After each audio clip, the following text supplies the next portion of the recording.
Bonjour, je suis Patricia Tonnelier, je suis designeuse graphique et artiste et j'interviens sur ce colloque avec Floréal Soto, conférencière spécialisée en discrimination. On a mis en place on a travaillé sur un dispositif de conférence visuelle, on peut appeler ça comme ça. Comment ça marche la conférence visuelle? En fait, Floréal, la conférencière, est au micro, fait sa conférence et moi, sur grand écran, j'accompagne visuellement le contenu de son discours. Alors en fait, on a imaginé ça à partir des recherches qui sont faites en neurosciences et pédagogie. Et en fait, cette technique nous permet d'agir sur trois fonctions cognitives principales.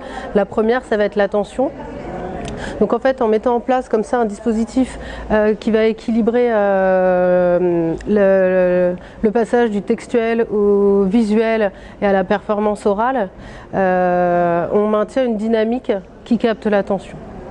Ensuite, on travaille sur la fonction cognitive qui est la compréhension.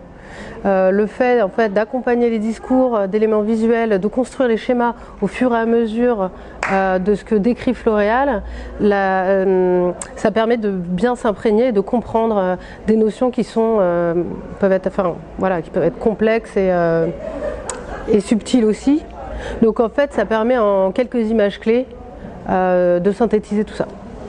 La troisième fonction cognitive sur laquelle on travaille, c'est la mémorisation. Voilà, pour que on puisse s'approprier tous ces concepts vus en conférence. C'est connu qu'en fait, en combinant différents stimuli, visuels, auditifs, kinesthésiques aussi, ça va être la présence de la personne qui fait la conférence, là de Floréal Soto en l'occurrence.